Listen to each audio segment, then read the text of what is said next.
Vamos a hablar de derrames cerebrales porque la población cada día más sufre este tipo de enfermedad, pero uno pensaría que se da más en adultos mayores, pero no. Ayer revisando estadísticas encontré que el principal porcentaje está entre los 50 a 60 años. ¿Cuánto se puede recuperar de un derrame? Está con nosotros el doctor Álvaro Sanabria. Doctor, muchas gracias por acompañarnos. Feliz viernes. Con mucho gusto, igualmente. Doctor, ¿quiénes son más propensos a sufrir un derrame? Hay ciertos factores de riesgo que son importantes a tomar en cuenta. Los pacientes diabéticos, los pacientes hipertensos, los fumadores, aquellos que utilizan drogas estimulantes como la cocaína, por ejemplo, aquellos que están sometidos a estrés muy elevado, el paciente obeso, el que se alimenta mal, el que no duerme bien, el que no consume alimentos saludables. Estas son las personas que en este momento entran dentro del rango de factores de riesgo elevados. Revisando ayer todas las cifras, doctor, la mayoría de personas sobreviven a un derrame y se da entre 50 y 60 años ahorita la población, pero también en población adulta, pero la mayoría sobrevive, eso sí, con mucha secuela. Sí, el hecho de que ahora se sobreviva más es porque hay más conciencia, mejores servicios de atención inmediata y mejor también equipo diagnóstico que nos permita determinar el tratamiento adecuado. Y sí, se sobrevive, pero las secuelas son importantes y esas van a depender de varios factores. Uno, de la premura con que sea tratado un accidente cerebrovascular. Las primeras 3 horas, esa ventana es importantísima para evitar secuelas mayores, número 1. Número 2, también va a depender del tiempo que haya pasado entre el inicio del evento y el descubrimiento, pues son dos cosas diferentes. Nos dimos cuenta ahora, pero pasó toda la noche ya con ciertas lesiones. Decía también que otra cosa importante es el hecho de cuánto es la magnitud del daño, porque tenemos varios tipos de derrame. Está el que es isquémico, o sea, cuando hay una obstrucción y eso produce un infarto cerebral, así como el del corazón, un infarto cerebral. Hay muerte de neuronas y si la muerte es muy extensa, la lesión va a ser muy extensa, el daño va a ser muy extenso y las secuelas pueden llegar a ser permanentes.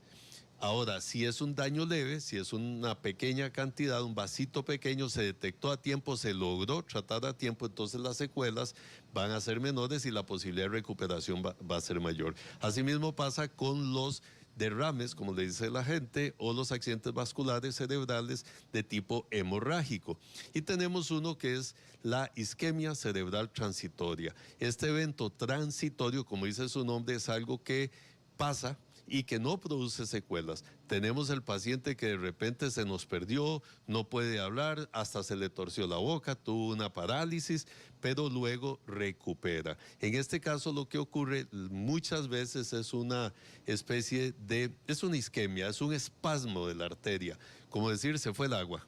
Se empezó, disminuyó el agua, pero abrió de nuevo, volvió el flujo sanguíneo antes de que hubiese daño cerebral. Y eso hace, la gente dice, es que le dio un derrame y se recuperó. En realidad, casi inmediato. En realidad, eso más que todo responde a una isquemia cerebral transitoria. ¿Cómo sé que a mi papá o a mi mamá le están dando un derrame? Ya casi vamos a responder esa pregunta, pero ahí tiene el teléfono rojo que nuestra querida Marion Didazo se la voy a presentar y a todo el equipo de realización para que los conozca. Si usted tiene alguna pregunta para el doctor Álvaro Sanabria, la puede enviar en este momento. Aquí tengo el teléfono rojo ya listo. Doctor, las señas de que a una persona le está dando un derrame.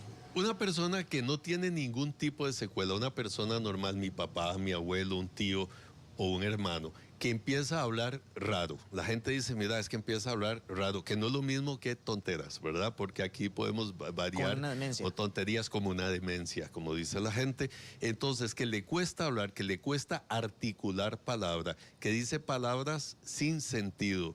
Una persona que vemos una desviación de la comisura bucal, eso significa que se le tuerce la boca, por ejemplo, que no puede levantar la mano, que no responde órdenes, que se encuentra confuso, o sea, esa persona que no sabe dónde está, que pregunta o que repite, que le cuesta tomar o se le cae una taza, está tomando café, se le cayó la taza, que se levanta y se cae o que no puede caminar, son signos tempranos, por ejemplo, de la probabilidad de un derrame. A veces puede estar asociado a dolor de cabeza. Hay un tipo de lesión que llamamos aneurisma cerebral, que es una dilatación arterial, o sea, se hace una bombita en la arteria, se debilita la pared. Esto provoca dolores fuertes, dolores muy, muy agudos, dolores fuertes que podrían estarnos avisando, incluso en gente joven, y muchísimo en gente joven también. Y este dolor de cabeza, que es muy fuerte, es como un estallido dentro de la cabeza, dicen los pacientes, podría ser una señal, aunque no haya eventos neurológicos asociados como los que mencioné.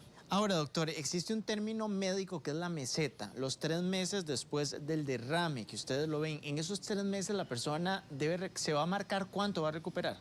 Se puede valorar, sí, claro, se puede valorar cuánto va a recuperar, que como decía al principio va a depender de la magnitud del daño que tengamos, o sea, de la lesión o muerte de las neuronas. En este caso se va a requerir, número 1, de tratar la causa. ¿Cuál es la causa que provocó eso? Por ejemplo, en un coágulo hay pacientes que tienen problemas en las arterias carótidas o carotidias, que son las arterias que nutren el cerebro, se van llenando de grasa, se van cerrando, se pueden formar coágulos, así como aquellos que tienen arritmia cardíaca, o sea, el corazón no late de una forma adecuada, hace turbulencia de sangre, se forma un coágulo, se va para arriba.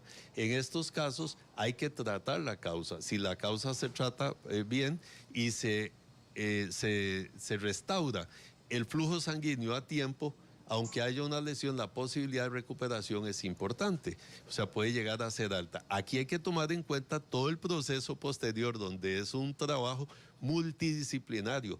Va a intervenir el neurólogo, el neurocirujano, el fisiatra, el fisioterapeuta, hasta el nutricionista e incluso el psicólogo. Uno de los principales miedos de las personas es el equilibrio, que la persona comience a caminar. ¿Cómo perderlo?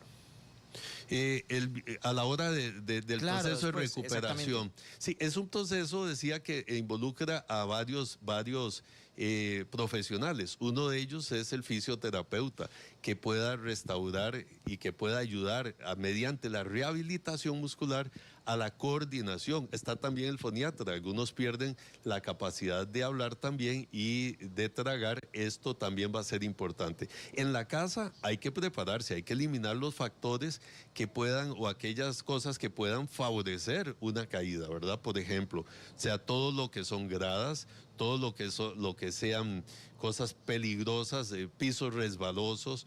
Hay que utilizar también todos los mecanismos de soporte, barandas y cosas por el estilo. Es un proceso lento. Hay personas y cualquiera activo que de un momento a otro pierde su capacidad, Sergio, porque estamos hablando de que nos puede pasar a nosotros y somos activos y de repente nos pasa eso, nos vemos limitados, la secuela no fue muy grande y queremos recuperar eso como de hoy a mañana. Hay que darle tiempo. Ahí entra el trabajo del psicólogo con el paciente y con la familia. No presionarlo, ¿verdad? Decirle, no, papá, vamos, usted puede, papá, levántese, camine, hágalo. Porque podemos más bien generar más presión, y una de las áreas de secuela en las que se ven afectados es el área emocional. Y hay mucha depresión, por supuesto, tanto reactiva como asociada directamente al derrame. Vamos a revisar aquí algunas consultas a través de nuestro teléfono rojo. Tenemos la consulta de Ana Jensi, que nos está diciendo a qué se refiere con el microderrame, cuál es la consecuencia. Ok, el microderrame puede ser lesiones muy pequeñas. Micro habla de que es una lesión pequeñita que puede estar afectando, si es muy, muy pequeñito, lo que podemos ver es a futuro algún tipo de atrofia cerebral. O sea, de daño a nivel de la corteza cerebral, del tejido del cerebro. Esto puede ser algo progresivo que pasa con los años, son pequeñitas cosas, pequeñitas lesioncitas, que en términos generales no va a producir un daño como un derrame grande, que lo vemos de inmediato. Bueno, aquí tenemos el caso de Rolando, que también implica un caso legal. Me dio un derrame por hipertensión en el 2018, quedé como mi pareja, es decir, la mitad de su cuerpo paralizado. En el hospital no me pudieron bajar la presión y me mandaron para la casa a las 8:30, amanecí sin mover el brazo y pierna izquierda. El hospital pudo haber hecho más, bueno, aquí no nos vamos a entrar en el término hospitalario porque lo pondría un compromiso a usted, doctor, pero cuando una persona tiene hipertensión y se da una subida, ¿hay más posibilidades de derrame? Ok, pero es un elemento importante. Como dices, hay aspectos ahí que no vamos a tocar, pero sí es interesante. Una crisis hipertensiva, o sea, si la presión es muy, muy alta, no necesariamente tiene que salir con cifras totalmente normales. Y esto hay que tener mucho cuidado porque son aspectos meramente médicos técnicos, muy específicos que manejan los especialistas. O sea, si yo llego con una presión, una crisis hipertensiva, 240 sobre 120 de presión, no puedo salir de ahí o no puedo pretender salir de ahí con una presión 110/70, totalmente contraproducente. Y es algo que, claro, habría que valorar, no estamos entrando en detalles, pero habría que valorar cuánto de esto podría haber sido ese caso. Evidentemente, siendo totalmente objetivos, hay que tener mucho cuidado porque ese es uno de los factores más importantes en los derrames hemorrágicos, en los accidentes vasculares cerebrales de tipo hemorrágico, la hipertensión. Y por supuesto, no puedo salir si no estoy realmente controlado y se han hecho las evaluaciones determinadas. Pero a veces sucede, ¿verdad?, que la gente pueda entender que una crisis hipertensiva no siempre puedo llevarla a los niveles óptimos en el momento. Eso va a depender de la evaluación de cada caso, pero es una posibilidad. Tenemos el caso de don Edwin, que me imagino que muchos costarricenses pues, se pueden identificar con él, cardiópata, hipertenso y diabético. ¿Será que ese dolor que le da de un punto a otro como la mitad de la espalda y se sube hasta la cabeza y siente que el ojo izquierdo lo jala hacia afuera, puede tener síntomas de algún derrame cerebral? ¿El derrame puede presentar alertas previas, doctor? Puede presentar alertas previas como este tipo, la isquemia cerebral transitoria que yo mencioné. O sea, puede ser que el paciente tenga dolor de cabeza, que no es lo mismo que la isquemia cerebral transitoria, pero puede tener dolor de cabeza, en algunos casos dificultad para concentrarse, dificultad para hablar. La gente dice, mira, hoy ando medio enredado, hoy ando medio, y que le cueste hablar. Puede ser, decía, trastornos del equilibrio, cierto mareo. Ese tipo de cosas asociado a los tres elementos más importantes: diabetes, hipertensión y ¿cuál fue el otro que nos dijo? Cardiópata. Y cardiópata. Los tres, cada uno por sí solo ya es un factor de riesgo elevado para tener un accidente cerebrovascular. Entonces, ante cualquier molestia que tenga cierta periodicidad, definitivamente lo ideal sería hacer una evaluación con TAC o resonancia magnética de cerebro. ¿Y la puedo pedir en el hospital? Bueno, se puede pedir, ¿verdad? Claro, pero... Otros que me lo den. Sí. Exactamente, pero sería lo ideal, ¿verdad? Aquí hablamos cosas ideales. Es bueno comentarle al médico. Yo sé que mucho paciente a veces dice, es que no da tiempo de hablar con el doctor está ocupado, pero hay elementos clave y no nos guardemos de esas cosas. No normalicemos, siempre hablamos de esto, no normalicemos aquello porque tengamos mucho tiempo de tenerlo. Siempre me da dolor de cabeza, yo me despierto, a veces me da un dolor fuerte, pero se me pasa. Nada es normal, nada de eso es normal. Y dependiendo de esos factores y de los síntomas asociados, que ahí sí va a depender exclusivamente del médico, de una buena historia clínica que te pregunte en qué momento te da, has tenido adormecimiento en las manos, que esa es otra de las áreas, has tenido, si hay una hemilateralidad, o sea, tengo problema en la pierna, tengo problema en la mano, tengo desviación de la comisura a veces, me cuesta, y todo se presenta en conjunto, es como armar un rompecabezas. Necesitamos que el paciente nos dé las piezas para nosotros armar ese diagnóstico. Doctor, ¿hasta dónde el estrés, esas personas que pasan estresadas con el trabajo, llenas de ansiedad, tienen más posibilidades de sufrir un derrame basándonos en el cortisol? Definitivamente, ¿verdad? El estrés es una de las pandemias, ¿verdad?, de hoy en día. El estrés hace que puedan liberarse catecolaminas, que es la adrenalina y noradrenalina. Estas hormonas son importantes para el proceso y el funcionamiento del organismo, pero elevaciones muy altas nos va a llevar, por ejemplo, a aumentos de la presión arterial. Y este aumento de la presión arterial, aun cuando no seamos hipertensos, puede generar picos tan altos que puede en algún momento, si lo asociamos, si juntamos el hambre y las ganas de comer y las estrellas se alinean, una debilidad en una pared de un vaso sanguíneo, no importa la edad, hablamos de aneurismas en jóvenes, pero también de aterosclerosis en los adultos mayores, entonces eso puede hacer que se rompa un vasito capilar y tengamos un evento cerebrovascular, un derrame hemorrágico. Vea, yo sé que tenemos muchísimas consultas en el teléfono rojo. Ustedes saben que aquí vienen muchos especialistas. Todas esas consultas las tomamos en cuenta al hacer la guía de preguntas para los siguientes temas que desarrollamos en estos temas. Así que si no se la respondemos hoy, téngalo por seguro que se la vamos a responder en los siguientes programas. Tengo la consulta de doña Montserrat Chanto. Si no tengo esos factores de riesgo como presión alta, diabetes, ¿podría tener, cuáles señales podría tener? La gente se va mucho a las señales del derrame, doctor. Sí. Y es una buena pregunta. No tengo que tener ningún factor. Del número, todos tenemos un número de la rifa con solo el hecho de estar vivos. Las señales son básicamente un dolor de cabeza constante, una sensación de mareo o de vértigo, que no confundamos, no todo vértigo puede terminar en un derrame, pero hay que valorar, te decía, todas las piezas para armar ese rompecabezas. Trastornos en la marcha, trastornos en la memoria, estados de confusión temporal, de repente, mira, me perdí, me confundí y fue algo que ya tiene cierta validez, que no es lo mismo que uno diga, mira, no sé qué estaba haciendo, de qué estábamos hablando, serio, se me olvidó. No, eso es algo normal. Recuerdo que estaba hablando de algo, pero no me acuerdo de qué, eso es normal. El problema es el estado confusional, trastornos de la marcha, disminución en la fuerza, por ejemplo, a la hora de agarrar mi taza de café, esos podrían ser señales tempranas de la probabilidad de un evento cerebrovascular. Doctor, para finalizar, las recomendaciones para evitar un derrame, los cambios en el estilo de vida que podemos hacer. Número uno, los que tienen factores de riesgo como enfermedades tienen que controlar esa enfermedad, tienen que controlar, no es no siento nada, a veces me la tomo, a veces no, es importante tomarse y controlarse las enfermedades de fondo. Número dos, la receta, la fórmula mágica de siempre, ejercicio, buena alimentación, control de peso. Una vez más, el peso viene a ser un factor de comorbilidad, o sea que favorece enfermedades y también de derrames.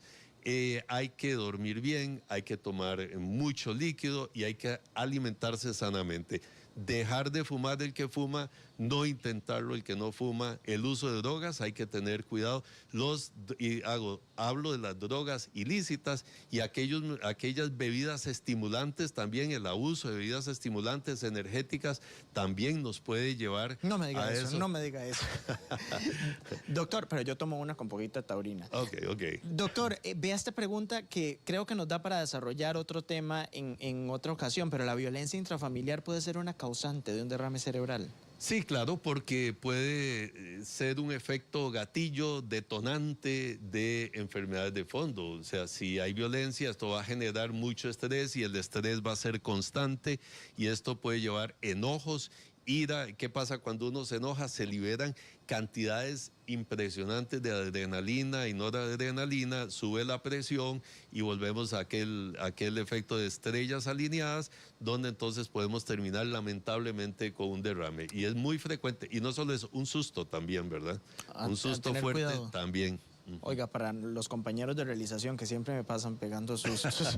A mi esposo le da migraña, se le va la vista y habla y llega un punto donde no puede mantener una conversación recurrente, no mantiene el equilibrio. Esto le pasa cuando le da la migraña. ¿Puede ser un síntoma de alerta? Bueno, es interesantísima la pregunta. La migraña puede tener incluso hemiparesia, o sea, cierta dificultad y pérdida de fuerza como síntomas neurológicos de una migraña, que es un trastorno temporal pasajero que no produce secuelas a nivel del cerebro. Sí puede ser propiamente la migraña, pero siempre mi función como médico es estar seguro de que es una migraña y no otra cosa. Un paciente migrañoso también podría tener un derrame. Entonces, la recomendación en este caso, si no la tiene, es una buena evaluación neurológica e incluso un TAC o una resonancia de cráneo de cerebro para determinar y asegurar de que es debido a la migraña. Doctor, ¿hasta dónde la migradorixina o pastillas que utilizamos muchas veces para aliviar esos síntomas de migraña o de que nos estamos sintiendo mal pueden acelerar más bien el derrame?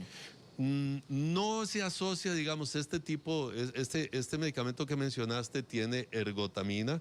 La ergotamina no la asociamos tanto a eso, sino la podríamos asociar a algún tipo de problema cardiológico porque produce espasmo. Sin embargo, sí hay que tener cuidado, produce vasoespasmo a nivel de las arterias del corazón, podríamos tener algún tipo de problema a nivel neurológico. De toda suerte, los medicamentos deben ser prescritos en estos casos siempre por un médico. No compartir medicamentos, y es una muy buena observación, Sergio, porque hay medicamentos que son muy comunes y de hecho la gente puede considerar que un dolor de cabeza sea una migraña, cuando no sea una migraña, sino un signo temprano de un derrame, y lo que estamos haciendo es paliando los efectos. Doctor, el colesterol y los triglicéridos altos que sufrimos todos los ticos, porque muchas veces uno hace todo el ejercicio del mundo. Vea, yo le puedo decir, hago ejercicio, todo, como bien, pero produzco colesterol LDL, que es el que se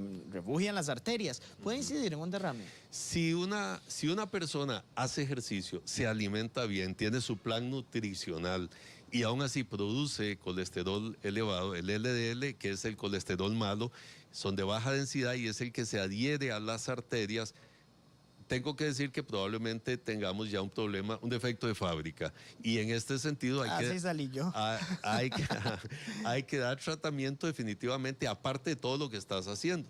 Esas son medidas que van a ayudar al hígado a metabolizar esa grasa. Ahora, ¿qué pasa con esas lipoproteínas de baja densidad o LDL? Se adhieren a las arterias, a todas las arterias. Conforme pasa la edad, conforme pasa el tiempo, aumenta la edad, las arterias también se endurecen, facilitan la adherencia de ese colesterol malo, y lo que va haciendo es una especie de sarro en las arterias, las va cerrando hasta que pueda llegar a provocar un coágulo. Entre más cerradas las arterias, más irregular ese paso de la sangre, y eso genera turbulencia, se agregan las plaquetas, es todo un mecanismo ahí, se forma un coágulo y se obstruye entonces una arteria. La respuesta es definitivamente, es importantísimo mantener sobre todo los niveles de LDL bajos. Si alguien se hace un examen de colesterol total y por ejemplo está en 212, está un poquito arriba de lo normal, 190, 200 dependiendo del parámetro, pero el LDL está en 70 y el HDL está, por ejemplo, en 55, 60, es un paciente que está protegido. El índice de riesgo cardiovascular, por ejemplo, va a estar disminuido. Pero si yo tengo un colesterol y vengo y digo, mira, estoy en el límite, estoy súper bien, pero mi LDL está en 180, tengo un riesgo altísimo de padecer un infarto cardíaco o un infarto cerebral. Yo creo que después podemos explicar la diferencia entre el LDL y el HDL, porque la gente muchas veces no lo entiende. Les sale HDL a veces elevado y no sabe lo que está sucediendo, y cuando está muy elevado también hay que ponerle atención. Así es. Doctor Álvaro Sanabria, muchísimas gracias por Con gusto. acompañarnos. Si usted quiere contactar al doctor, los números aparecen en este momento en pantalla. Como siempre, un placer tener.